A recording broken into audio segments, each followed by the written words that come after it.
Malaking farm tapos i-deny mo sa kalaban mo. Ayan na, speaking of deny, hindi kagad nila si Keke dito nagamit yung Revitalist ngayon. Lalo pa yung Glorious Banner, pero mamamatay yata. Itong si James Pang nakadalawa na with that Chaos Assault. Habang mamamatay din si Xiobs.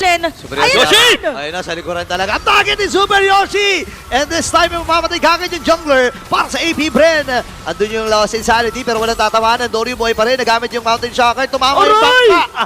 Pero kung nga ba sila dito, hindi na. Kailangan siguro immortality yung mga pinaka-peak. O yan yung sinasabi ko, yung napakabilisan talaga. Naging stuck na si Skypiercer para kay Ukir. Ngayon naman itatawagin si Bermel. Naipet! Andori mamamatay. Wala ang jungler dito ng Smart Omega. Pero inineksata na si Der. Nakoy, naibalibag ni Super Yoshi. Pero sapat ba yung damage? Hindi.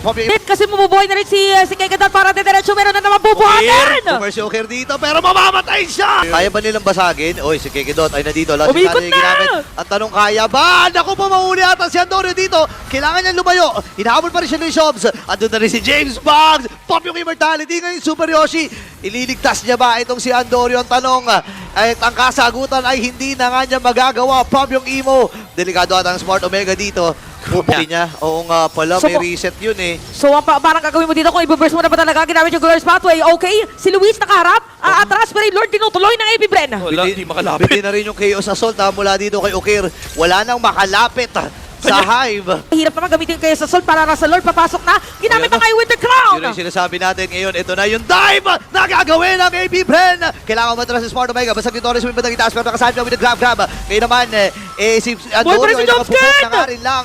Namamatay itong si Luis. 4v5 ang magiging laban. Kakayanin ba nila? Ito yung Tsunami Slam. At dire-diretso na ang AP Bren. Pero makakapatay si Ukir. Atras muna sila dito. Ang baba ng buhay ng Lord. At nakapatay si Ukir. Ayan na. Meron na immortality yan. Ngayon, iuunahin na lang si Keke Dot. Ang tanong, sapat ba yung kanilang damage para buhay pa rin ito? yata. Walang immortality dito. Buhay pa rin! Nabuhay pa si Keke Dot! Ito na yung pagbawi ng AP Bren. Buhay pa rin si Luis. Parang i-burst na. Roaming na spell. Ibibigay ba nila to? Ngayon, nahahabol na si Andoryu. Oy! Babasagin nila yung Firaga Armor pero nagamit yung Lost Insanity. Ito na. Pathway. Ito na yung sabayan. AP Bren and Smart Omega. Ngayon na, ibit-bet ito si Keke Dot. Pero sapat ba yung magiging burst? Hindi yata. Super Yoshi. Mapopop yung immortality niya dito. Gamit din yung Winter Crown ni Xiobs Kern. Sobrang crucial nun. Dalawa kagalitumba para sa Omega. Atrasan muna dito itong si Andori at si Super Yoshi. Nakagrab-grab pa.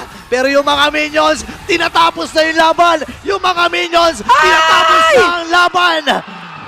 At pipigilan ang pangarap ng Omega. And with that, with another sweep, AP Bren